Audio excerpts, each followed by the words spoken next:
Hello everybody, welcome to Ashish Singh Lectures. I am Madiha Khan, your friend who is here to help you with your English language. तो आज की class में हम क्या कर रहे हैं? आज की क्लास में हमने जो कल चैप्टर स्टार्ट किया था ग्लिम्स ऑफ इंडिया, उसके PYQs और MCQs करेंगे हम, क्योंकि उसी चैप्टर के अंदर 3 अलग अलग चैप्टर्स हैं, तो तीनों के हम इंडिविजुअली PYQs करेंगे पहले, जितने भी हैं एक्सट्रैक्ट बेस्ड हैं, short answers type, long answers type, ठीक है। और उसके बाद जो है क्या करेंगे हम, उसके MCQs सॉल्व करेंगे।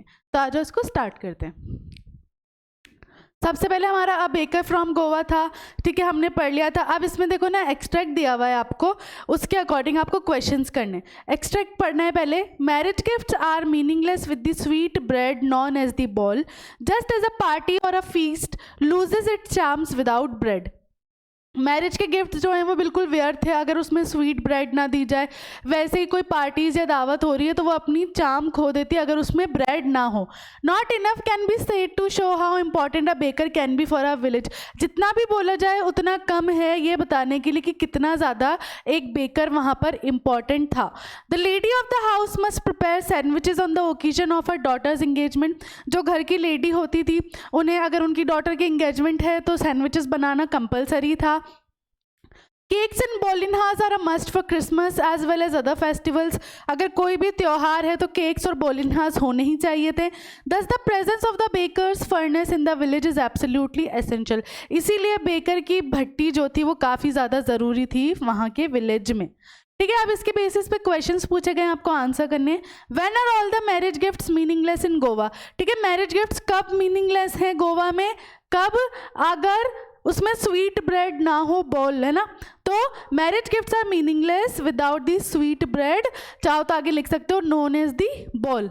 What was important at the daughter's engagement. Daughter के इंगेजमेंट में क्या ज़रूरी है कि भाई the lady of the house must prepare sandwiches on the occasion of her daughter's engagement. तो preparation of sandwiches is important at the daughter's engagement. What was in use for Christmas and other occasions. अगर Christmas हो या कोई दूसरे festivals हो तो क्या चाहिए? केक्स एंड बोलिनहाज चाहिए, है ना। Pick out the word from the passage that mean same is attraction. Attraction का सेम मीनिंग कौन सा था यहाँ पर? चार्म, कि वो अपना आकर्षण ही खो देते थे पार्टीज वगैरह में अगर ब्रेड वगैरह ना हो तो, ठीक है। क्लियर है? इस तरीके से आपको क्या करना है, लिखना है। अब इसके पहले MCQs देख लो। Which word in the following means the same as sweet smell, ठीक है। स्वीट स्मेल के जैसा कौन सा वर्ड हमने इस चैप्टर में देखा था? क्या था? स्मेल। स्मेल से देखो क्या यहाँ कनेक्ट हो रहा है? गुड मॉर्निंग नहीं कनेक्ट हो रहा, लोव्स नहीं कनेक्ट हो रहा, फ्रेग्रेंस। फ्रेग्रेंस का मतलब क्या होता है? खुशबू। When did the baker usually collect his bills? Baker जो है अपना बिल लेने कब आते थे? मंथ के आखिर में, तो eight the end of the month. Why do the elders think about their past. Elders जो है वो अपने अतीत के बारे में क्यों सोचते थे? They miss the good old days. वो अपने पुराने अच्छे दिन मिस करते थे। They remember there bad days, या उन्हें अपने पुराने बुरे दिन याद आ गए थे। They think younger people are slow, या वो ये सोचते हैं कि हमसे जो अब जनरेशन है वो स्लो है, तो वो क्या याद करते थे? अपने अच्छे पुराने दिन। How many times did the baker come every day. Baker कितनी बार आता था दिन में? 2 बार आता था, तो twice. The baker was also there. Baker उनका क्या था? साथी भी था, फ्रेंड भी था, तो friend. Who is the author of a baker from Goa. A baker from Goa के ऑथर कौन थे? Lucio Rodriguez. Maybe the father is not alive but the son still carries the family profession. Which profession is being talked about here? शायद ये father जिंदा हो लेकिन उनके बेटे अभी भी इस प्रोफेशन को चला रहे हैं। तो किस प्रोफेशन की बात हो रही है? किस प्रोफेशन की? बेकरी की, है ना, बेकर।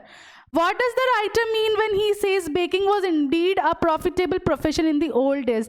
जब राइटर ये कहते हैं कि बेकिंग जो है वो काफ़ी लाभदायक प्रोफेशन हुआ करता था, तो इससे उनका मतलब क्या है कि currently baking is not popular. Bakers have taken up other professions. Baking as a job is as gainful as it use to be. Bakers goods were of better quality in earlier time, ठीक है। तो इसमें से क्या है कि भाई baking जो है वो उस टाइम क्या होती थी? अच्छी क्वालिटी की होती थी, है ना। तो उस टाइम और ज़्यादा क्या थी, लोग खरीदते थे।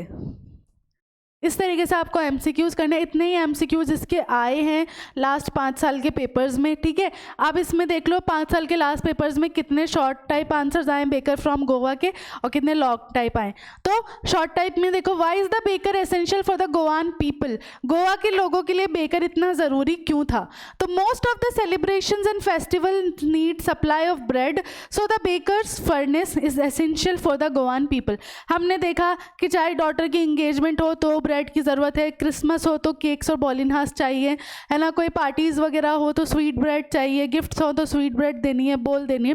तो इसलिए क्या था, उसमें हर चीज़ में ब्रेड का बहुत ज़्यादा रोल था, इसीलिए बेकर्स बहुत ज़्यादा एसेंशियल थे। Bakery products have a traditional value in गोवान कल्चर्स, उनकी एक ट्रेडिशनल वैल्यू है गोवा के कल्चर में। Why did the baker and his family always look happy and prosperous? Baker की फैमिली जो थी वो हमेशा खुश और फली फूली क्यों लगती थी। तो the baker use to collect his bills at the end of the month, जो बेकर्स थे वो अपने अपने जितना भी उनका पैसे होते थे वो मंथ के आखिर में कलेक्ट करते थे। Baking was indeed a profitable business in the old days, काफ़ी ज़्यादा प्रॉफिटेबल बिजनेस था उस टाइम, क्योंकि ऑब्वियसली हर चीज़ में ब्रेड तो थी ही। The baker and his family never starve, वो कभी भूखे नहीं रहे, इसीलिए their plump physique was an open testimony that they were happy and prosperous. और वो जो इतने मोटे ताजे लगते थे वो चीज़ इस चीज़ की साफ गवाही देता था कि वो लोग काफ़ी खुश और फले फूले हैं। Why would the children run to meet and greet the baker? बच्चे जो हैं वो क्यों जाते थे भागकर बेकर के पास, ये एनसीईआरटी में भी आया हुआ है question. The jingling thud of the baker's bamboo would wake the children from their sleep, उसकी जो झंझनाहट होती थी बैम्बू की, वो उससे बच्चे जो है उठ जाते थे सुबह जल्दी। They would run to meet and greet him to get bread bangles और sometimes sweet bread of special make, वो क्यों जाते थे भागकर उसको ग्रीट करने, ताकि वो ब्रेड बैंगल्स खरीद सकें और या फिर दूसरी कोई नई तरीके की स्पेशल बनती थी ब्रेड तो वो ले सकें अपने लिए। What indicates the presence of the Padders still in Goa? Padders bakers, ठीक है। तो क्या चीज़ इंडिकेट करती है कि अभी भी पैडर्स की प्रेजेंस है गोवा में। तो the presence of the paders in Goa even today is indicated by the fact that still there are mixers, the moulders and those who bake the loaves, moreover those age old time tested furnaces still existed. ये question भी है आपका NCERT में, थोड़ा सा अलग है but question वही है ना, कि भाई अभी भी क्या वहाँ पर है ये चीज़, और ये चीज़ कैसे दर्शाते हो आप। तो आपको ऐसे ही लिखना है कि भाई अभी भी उनकी प्रेजेंस है, और ये चीज़ कैसे पता चलती है, क्योंकि अभी भी वहाँ मिक्सर्स, मोल्डर्स, बेकर्स मौजूद हैं गोवा में। What would the baker do after his musical entry? Baker क्या करता था अपनी म्यूजिकल एंट्री देने के बाद? The baker would greet the lady of the house with good morning and then place his basket on the bamboo. Their daily supply of loaves would be given into the servant, ठीक है। वो आता था, जो house lady होती थी उसको greet करता था, फिर उस बास्केट रखता था अपनी बैम्बू पे और फिर उन्हें ब्रेड देता था। अब यहाँ लॉन्ग आंसर्स टाइप देख लो। The custom of baking bread is closely associated with Goan culture, explain और discuss with reference to the chapter a baker from Goa. जो कस्टम था, जो प्रथा थी बेकिंग ब्रेड की, वो बहुत ज़्यादा एसोसिएटेड है गोवा के कल्चर से, इसको आपको पूरा अच्छे से एक्सप्लेन करना है। Bread forms an essential part of the Goan culture, bread का एक बहुत इंपॉर्टेंट रोल है गोवान कल्चर में। देयर इज़ नो पार्टी और फेस्टिवल विदाउट ब्रेड, कोई पार्टी या फेस्टिवल बिना ब्रेड के होता ही नहीं था। Marriage gifts are meaningless without the sweet bread known as the bol, ठीक है। मैरिज गिफ्ट्स जो थे वो मीनिंगलेस थे अगर उसमें बोल नहीं दी जाता था। तो any party of feast loses its charms without the bread, अगर कोई भी पार्टी हो रही है या कोई चीज़ है, अगर ब्रेड नहीं है तो उसकी आकर्षण खो जाती थी। A baker is very important for a village, उस विलेज में बेकर बहुत ज़रूरी था। The lady of the house must prepare sandwiches on the occasion of a daughter's engagement, जो लेडी होती थी घर की, उन्हें मैंडेटरी था कि उन्हें सैंडविचेस बनाने अगर उनकी डॉटर की एंगेजमेंट है तो। Cakes and bolinhas are a must for Christmas as well as other festivals, cakes और बॉलिनहास भी बहुत ज़रूरी थे हर त्यौहार के लिए। Thus, the presence of the baker's furnace in the village is absolutely essential. इसीलिए बेकर की भट्टी बहुत ज़्यादा इंपॉर्टेंट थी उस विलेज में। Loaves of bread are very popular in Goa and are a staple food even in remote villages. जो bread वगैरह वो काफ़ी पॉपुलर थी गोवा में और उनका स्टेपल फूड था। स्टेपल मतलब एक तरीके का main food. The bread has health benefit benefits, bread के काफ़ी अच्छे बेनिफिट्स भी हैं. There are still a few small bakeries left in some of the smaller towns, और अभी भी कुछ बेकरीज वहाँ देखने को मिल जाती हैं. तो इस तरीके से आपको पूरा वहाँ का कल्चर के साथ उसको कनेक्ट करके आंसर लिखना है. Clear? Bread and cakes were an integral part of Goan life in older days. Based on your reading of the A Baker from Goa, describe the Goan culture. वापस से वही जो हमने पढ़ा अभी, पिछला वाला क्वेश्चन भी इसी तरीके का था कि भाई गोवान कल्चर में जो ब्रेड है उसकी कितनी इंपॉर्टेंस है, उसको वही करना है, आपको बताना है.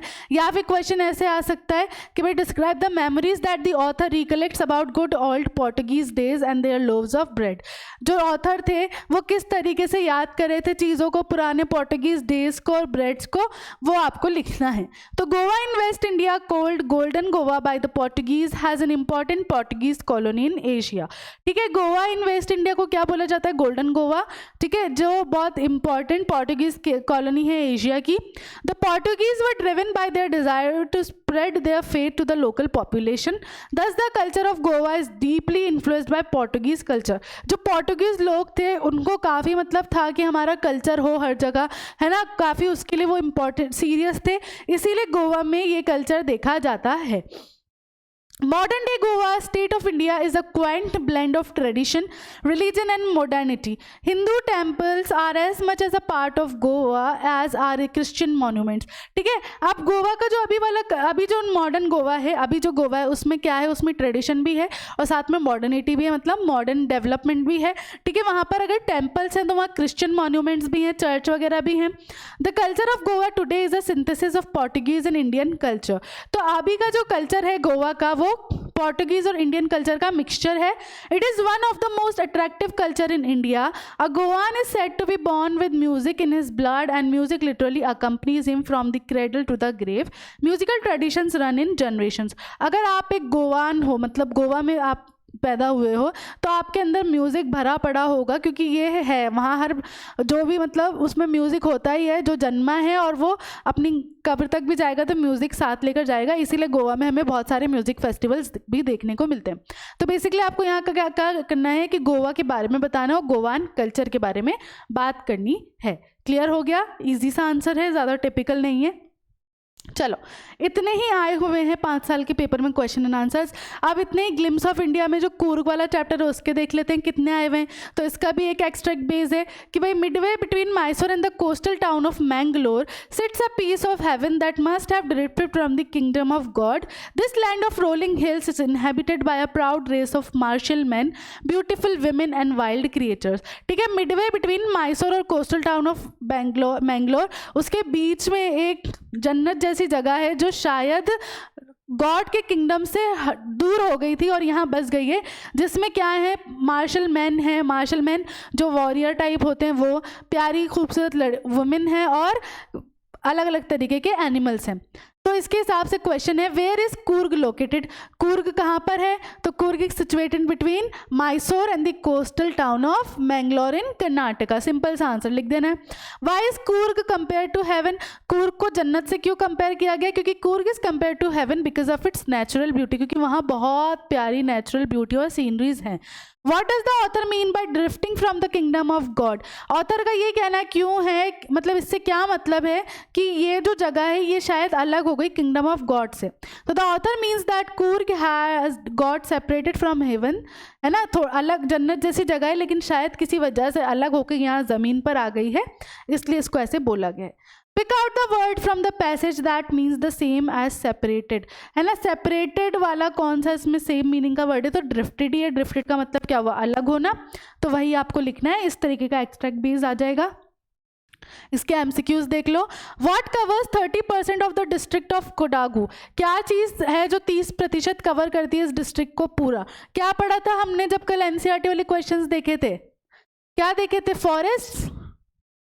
What is referred to as a piece of heaven? ठीक है, कंफ्यूज मत होना, रेन फॉरेस्ट भी हो सकता है तो वो भी सही होगा. ठीक है, What is the referred to as a piece of heaven? किस चीज़ को पीस ऑफ हेवन से कंपेयर किया गया है? कूर्ग को, है ना, कि ये एक जन्नत का हिस्सा है. Where is Coorg situated? Coorg कहाँ पर है? कर्नाटका में है.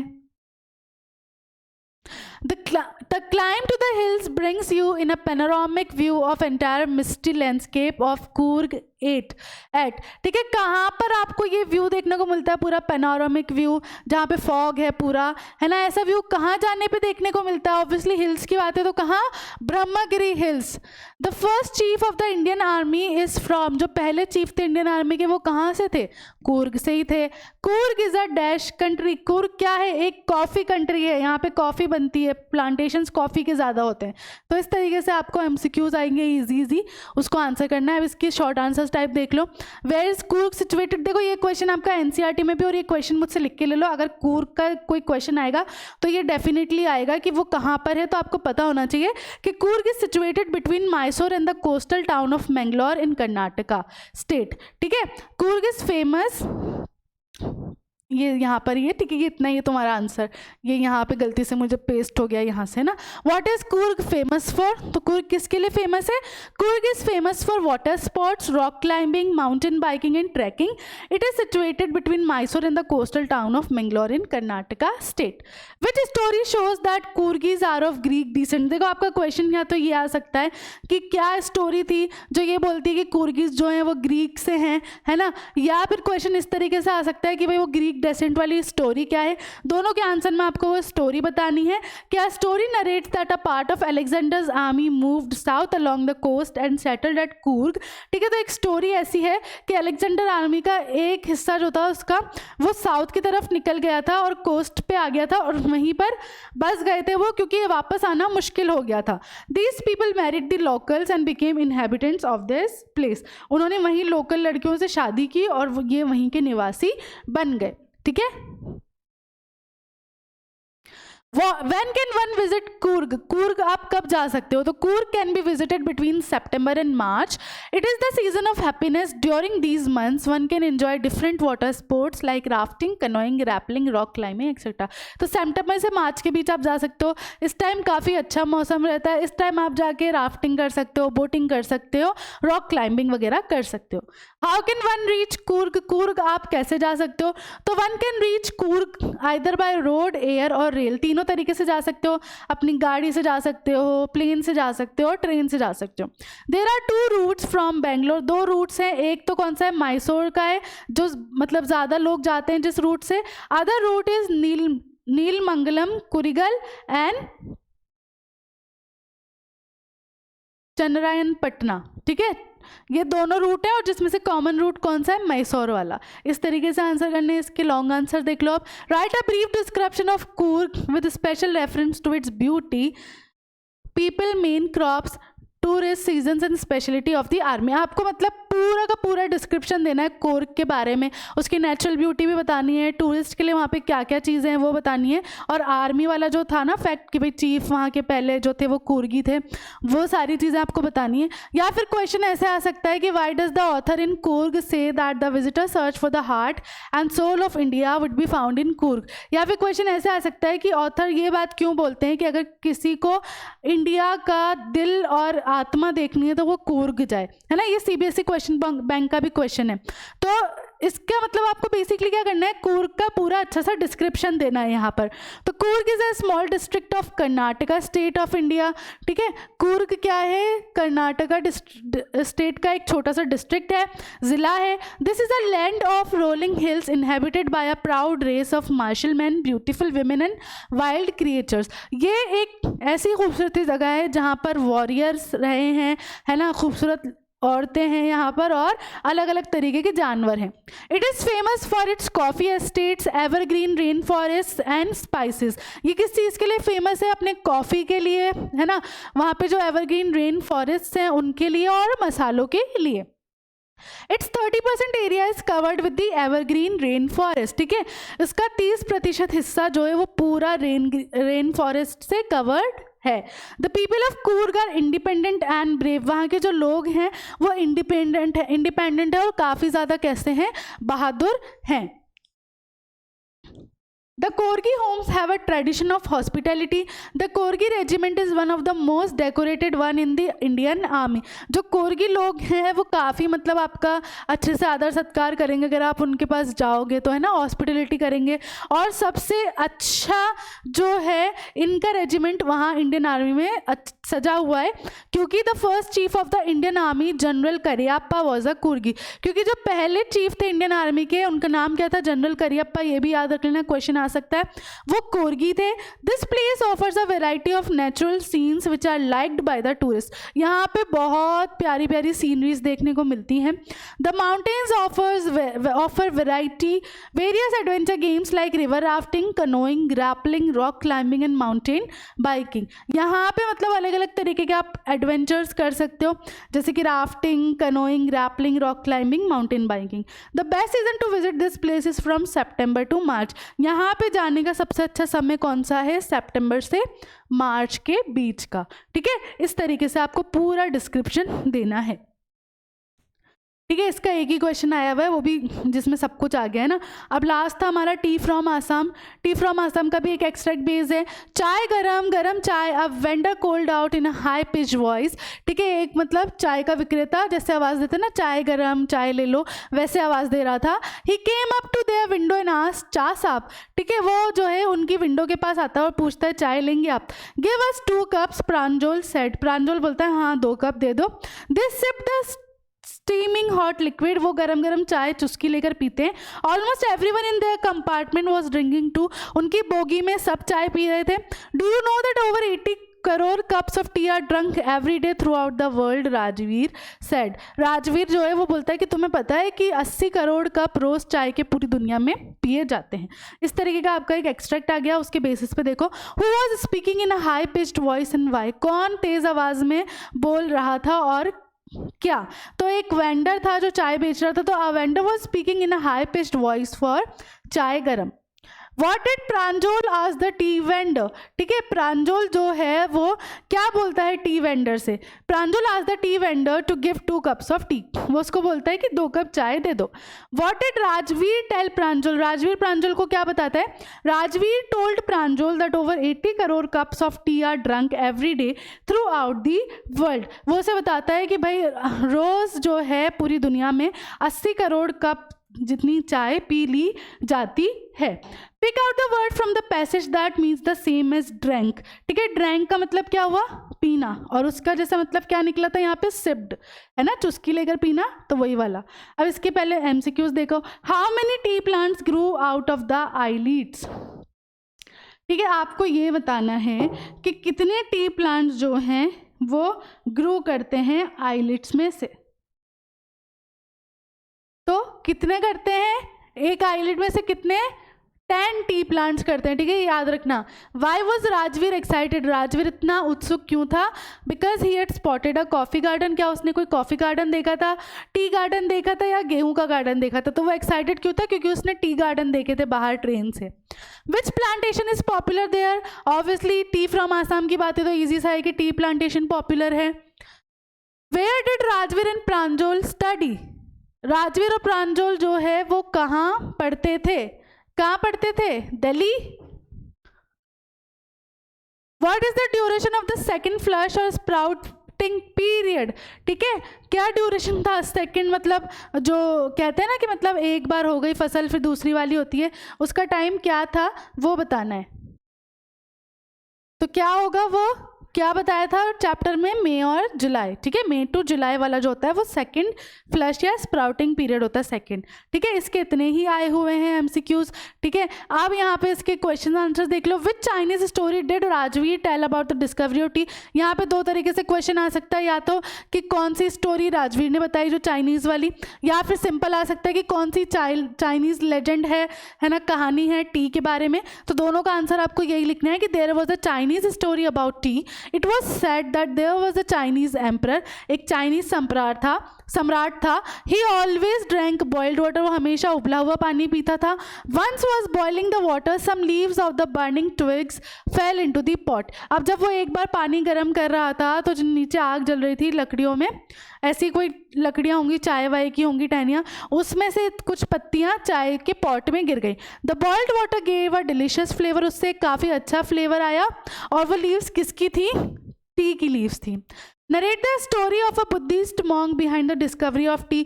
अब वो जो बुद्धिस्ट साधु वाली स्टोरी थी वो बतानी है तुम्हें। तो there was a Buddhist monk story about tea, एक बुद्धिस्ट साधु वाली स्टोरी भी है, वो बतानी है। तो आप Buddhist ascetic was busy in his meditation for God, एक बुद्धा साधु जो थे वो बिजी थे किस चीज़ में? ध्यान लगाने में भगवान के लिए। By chance he fail asleep and his meditation broke, वो क्या होते हैं? एकदम सो जाते हैं और उनका जो ध्यान होता है वो टूट जाता है। He did not like it, in a state of anger he cut his eyelid and threw them out on the earth. ठीक है, अब वो क्या करते हैं, उनको इतना गुस्सा आता है इस चीज़ पे कि वो अपनी पलकें ही काट कर फेंक देते हैं, है ना, ज़मीन पर। T plants appeared out of these eyelids, इसमें से क्या होता है? टी प्लांट्स निकल कर आते हैं। Then these leaves were put in hot water, फिर ये जो लीव्स हैं इन्हें गर्म पानी में डाला जाता है। When people drank the hot water it banish there sleep, और जब वो ये चीज़ पीते थे तो उनकी स्लीप भाग जाती थी। In the beginning it was drunk as a medicine rather than a beverage, तो शुरुआती टाइम में टी को जो है एक मेडिसिन की तरह लिया जाता था, ना कि पेय पदार्थ की तरह। What excited Rajveer? Why did Pranjal not share his excitement? ठीक है, राजवीर किस वजह से बहुत उत्सुक हो गया था और प्रांजल क्यों वो एक्साइटमेंट शेयर नहीं कर पाया? एनसीईआरटी में भी सेम क्वेश्चन है। क्वेश्चन इस तरीके से भी आ सकता है कि why was Rajveer excited to see the tea gardens, Rajveer tea gardens को देखकर एक्साइटेड क्यों हो गया? या फिर क्वेश्चन ऐसे भी आ सकता है कि what made Rajveer amazed in the way, या फिर ऐसा क्या हुआ कि राजवीर इतना अमेज्ड हो गया? तो Rajveer had never seen the tea garden before, उसने इससे पहले चाय के खेत नहीं देखे थे। So the site of the tea garden excited him, तो जो टी गार्डन देखे उसने उसको काफ़ी उत्सुकता है उसकी वजह से। But Pranjal has been born and brought up in the tea plantations, he had seen them many times, so he did not share Rajvir's excitement. लेकिन प्रांजल क्योंकि वहीं आसाम में इन्हीं टी प्लांटेशंस के बीच में पला बड़ा है, इसलिए वो सेम एक्साइटमेंट नहीं दिखा पा रहा था जितना कि राजवीर एक्साइटेड था। ठीक है, इस तरीके से आपको छोटे छोटे आंसर्स लिखने हैं। इसके लॉन्ग आंसर्स टाइप देखो। Based on your reading of the chapter T from Assam right a paragraph on the topic importance of T in India. ठीक है, आपको क्या बताना है कि टी की कितनी इंपॉर्टेंस है इंडिया में। या फिर क्वेश्चन इस तरीके से आ सकता है कि you know that everybody thinks drinks T everyday in India, हमें पता है कि भाई रोज़ टी पी जाती है इंडिया में। It banishes our sleep and makes us feel fresh, इससे हमारी नींद उड़ जाती है और हम फ्रेश फील करते हैं। तो describe the importance of T in India, तो दोनों ही क्वेश्चन आ जाए, आपको क्या बताना है, उसकी महत्वता ही बतानी है चाय की। तो today all people drink tea everyday in India, आज के टाइम में हर कोई चाय पीता है इंडिया में। But the quantity of tea differs from person to person, लेकिन चाय की क्वान्टिटी डिफर, देखो क्या होता है, किसी को कड़क चाय अच्छी लगती है, किसी को लाइट अच्छी लगती है, कोई थोड़ी सी पीता है, कोई बहुत सारी पीता है, तो क्वांटिटी अलग अलग है लोगों के मूड के हिसाब से, उनकी चॉइस के हिसाब से। Life in an Indian house starts with a refreshing cup of T, सुबह की शुरुआत ही चाय के साथ होती है इंडिया के घरों में। India has now surpass China in trip production, India ने चाइना को भी पीछे छोड़ दिया अब चाय के प्रोडक्शन में। India is one of the largest T producers in the world, 70% of its T is consumed with in India. India अब जो है सबसे लार्जेस्ट प्रोड्यूसर बन गया है चाय का, और 70% जो है वो इंडिया में ही कंज्यूम हो जाता है। Assam and Darjeeling produced world renowned T. T became widely popular in India during the 1950s। T कब जाके पॉपुलर हुई इंडिया में? 1950s में। T industry is the second largest employer in the country, it is grown in many states in India. मतलब सबसे ज़्यादा जो employment provide कर रही है ना आज के टाइम में, वो सेकेंड नंबर पे कौन कर रही है? टी इंडस्ट्रीज़ ही कर रही हैं। Tea plants need shade to grow besides the humid climate, इनको जो है थोड़ी छाँव की ज़रूरत भी होती है अगर क्लाइमेट थोड़ा सा ह्यूमिड हो, है ना। It is a labor oriented industry. Tea has a number of medication and therapeutic properties. T जो है उसमें लेबर की बहुत ज़रूरत पड़ती है, काम करने वालों की, और दूसरी बात ये जो है मेडिसिनल प्रॉपर्टीज़ भी बहुत है इसकी और थेराप्यूटिक प्रॉपर्टीज़ भी इसकी बहुत है। इस तरीके से आपको इसकी पूरी इंपॉर्टेंस बतानी है। ठीक है, इसी के साथ आपका ये जो आज की क्लास है वो हम यहाँ फिनिश करते हैं। मिलते हैं नेक्स्ट क्लास में, तब तक के लिए this is Madiha Khan signing off right now. Bye bye and have a nice day.